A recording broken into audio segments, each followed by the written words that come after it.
Hey? Do you want me to stay at you? No, I'll it's stay at different. Caddis. Caddis is better than...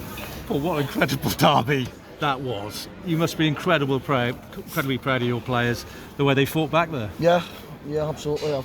Listen, Carson, I've said to you time and time again, I know they're right there with us. Their character's excellent. It's been questioned at times this year. It's never a lack of effort. But yeah, listen, it was still emotional. The game's not long finished. We were really pleased. I think it was the least we deserved. I genuinely do, and I want to try and get people to understand that possession doesn't always win your game. If you look at the first half, Theo makes a ridiculously good save, brilliant save. Then he has another decent save, but we have one off the post. We have Harley Hamilton go through twice. So for all the possession they had, I think we had the better clear-cut chances in the first half. So no, just try again. One of the things I try and do is remain calm, especially when about the players. So we're really calm at half time. Just be a bit more patient in our shape. We will. If we're nice and compact, they'll give us it back, which they did a few times. But on that flip side, when we broke, we had to be a little bit better. I think the biggest compliment you can give Hereford tonight, that you wouldn't know which team was third in the league, which was third from bottom, and you couldn't write it with Carl Hawkins, could you, tonight? But he atoned himself so well. Yeah, he did. Listen, he's made a mistake, but that's life and shows you his character. I've spoken about Kyle Hawkins' character more than anybody, his mentality. He came to the football club, I hadn't kicked the ball for 2.5 years. He's made a mistake. Big deal. He's went and obviously got the goal at the end. Something that we are constantly on him about, getting more goals in the opposition half. So really pleased for him. Really pleased with everyone overall. Just really proud. And by the way, Merthyr are a good side. They are a good side, regardless of whether they've just been promoted or not. They're a good side. They're up there for a reason. And as you said at the top of the question, that's credit to the players that obviously you guys thought there wasn't much difference between the two. The run they're on, 10 out of 11 they've won, and you've come here and you've taken the game to them. Is that very much the game plan? Look, we can't show them too much respect, we've got to get right in there. Yeah, I think against Caddis, I think the first, said to the players and when we got them back in training over the weekend, I think the first 20 minutes we showed them too much respect. I think the way we set up was we were going to be defensively solid, and then I think, if you remember the moment in the game, it was Gus Footers went all the way in with David Davis in towards his own goal, and that just kind of sparked us to get that little 5-10 yards further up the pitch. We knew that Merthyr were going to have loads of possession. That's how they play the game. When they attack, they've scored a ridiculous amount of goals, conceded a lot, but they've scored a lot because when they do attack, they commit loads of bodies forward. I thought their right back was tremendous, to be honest. They're so athletic, really fit. So we knew it was going to be really tough. Derby atmosphere, we got into the players before the game and tried to use a little bit of my own footballing experience of playing in derbies and telling them the first 15-20 minutes it's going to be hectic, it's different, the first tackle's important, the first positive thing you do in the game's important, because if it falls on their side, you're then, that 15 minutes turns to 20 minutes on their side, 25 minutes on their side, because the crowd gets behind them. So, but I've got to say, on the flip side, I thought our supporters were tremendous, absolutely tremendous, so positive, and I understand the frustration towards myself, I absolutely do, but if we can bring that every week, I know we've got a duty to try and get them like that. I absolutely get that, I'm responsible for that. However, I thought they were outstanding. 700 of them. Do you look over and think, and you played with some big clubs in your time and some big derbies, but do you look over and say this is a huge club and such potential? I do, yeah, absolutely I do. We're a part-time football club. To get that is unbelievable. It's really, really great. We're really grateful for it, and I know that, as I said to the lads before the game, I always wear my heart on my sleeve. I'll speak what I think. Sometimes people like it, sometimes don't. A lot of times I'll probably learn and probably shouldn't, but it was obviously towards myself, it was a bit toxic at times against Caddis, which is absolutely fine, but when you see them turning up and getting behind the players, then absolutely brilliant, and it does give the players a lift. I promise you it does. I thought they were outstanding. Do you think you had a little bit of criticism? I'm sure you're aware of it online. Do you think that's answered some of your critics this evening? That you can come here to a team third in the league and really put them, to the sword a little bit? Nah, I don't think so, Carson. I think we could go and win 5 or 6 next games, and football's, that's the way it is. People shape an opinion and they stick to it, and that's no problem. I've got no issues with that. Again, as long as it doesn't cross a line, then it just shows you they're still there with the players. The players are still there with us, we're still there with them. So listen, there'll always be critics, there always will be. We went 4 unbeaten in all competitions, then we go and lose to Chorley, and it all comes crashing down again. So I'm not silly enough to. I get the listen, I've got backroom staff that are Hereford supporters. I see it.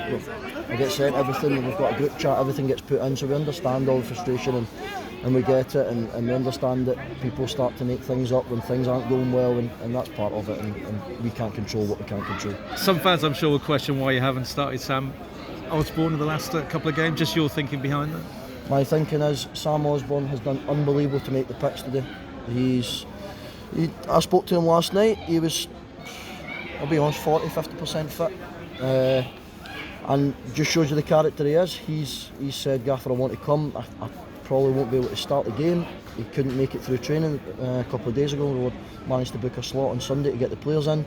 Couldn't make it through it. So I know that people probably looking at it straight before the game, and all I would say is reserve judgment until I've sat here and spoke to you and they understand the reasons why. Sam Osborne, Lawson Diath, Matt Preston, Romay Campbell, all 50-60% fit at the moment. So is that illness or injury? No, just injury. So Rem got through training last week, then come on against Caddis, and I don't know if you noticed, but the first thing he done, he's rolled his ankle again. He's had a bit of impact on it. Matt Preston's just got a constant flare up of certain things. Lawson Diath thinks he's got a little tweak in his medial in his knee. Does brilliant to get through the last 20 minutes, half an hour when I needed him, because Matt hasn't played for a long time and done well and was tiring, and Ozzy as well. Listen, I love Ozzy. I see it all again, and I get sent it all again, that there's a personal vendetta. You can get Ozzy out here and stand in front of him, and I guarantee he'll say he wants to stay and work under us. But listen, I might as well break the news. Ozzy will go back to Alfton. Sadly, that's out of our control. We want to keep him as long as we could, but the clause in the contract was always that there would be a break clause, and Alfton feel as if that he could go back there. Ozzy's made it aware that that he wants to stay. I've made it aware I want to keep him. Through myself and Nick, we've tried to structure a deal, but sadly it's not been one that we can quite push through. So that was his last game in a Bulls shirt? Yeah. I won't stop trying, put it that way. I won't stop trying. So as it stands, that was his last game. Okay, talking about Alfreton then next, that's another tricky one, but some will say it's a 6-pointer, you'll say no, we got games in hand. Yeah, every game's difficult. It's we've got to now use that as fuel to try and kick on, and we've said that a few times this year, and it's not happened, and it'll be a test of character and a test of mentality again, because we could all put a strip on and play there in front of all the supporters and stuff like that. A local derby, great atmosphere, great advert for the league. So now we'll have to go to I'm not being disrespectful to Alfton, but it's not a derby. It's not going to be whatever was there today, over 4,000, whatever it was. So it's about standing up and a team that's fighting as well. A lot of respect for the manager. He's got a brilliant career, and got to know him on a little bit at a personal level. So it'll be really tough, really tough. But just as I finish this interview, I'm going to go in and 2-foot Sam Osborne, so he's out for the game. Right.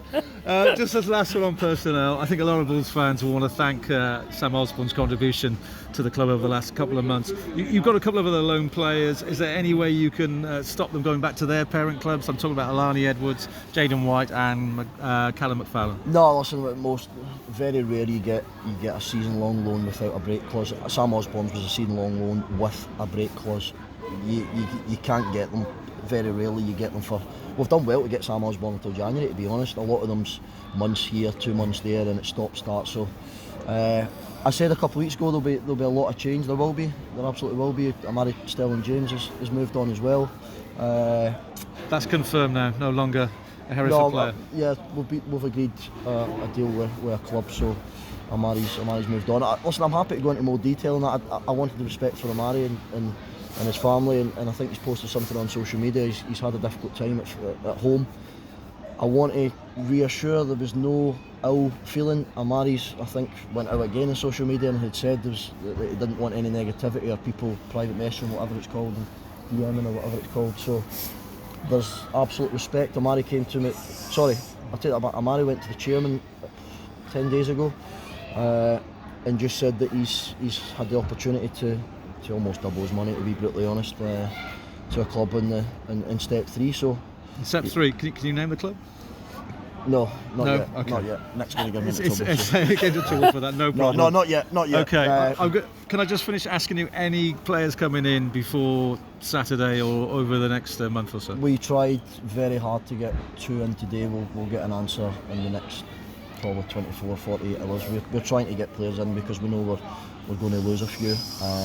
We've got 1 or 2 that we've got our eye on, different types of players. So yeah, we're trying. We're continuously trying. It's hopefully it'll open up a little bit coming close to January now, and clubs will start to filter down from the Premier League right down to our level, and more players will become available. So it's a difficult market. It always has been. Again, and it's not an excuse. We're part-time. Players want to stay full-time just to keep the rhythm of their week natural. So we're trying to get players in that are experienced at the level, and it's really difficult, but we're trying. Paul, thanks very much, and good result tonight, good performance as well. Thank you. Thank you. Cheers. Can I just ask you, how many will we be short of on Saturday? Are they going back before Saturday, or we got them for Saturday? No, we'll be all right for Saturday. I think it would just be Sam Osborne. Obviously, whether it was Alfton or not, Sam Osborne was going back anyway because of the clause, and so he'll be available for Alfton Saturday, but that's the only one at the moment. Thanks, Paul. All right. Thank you.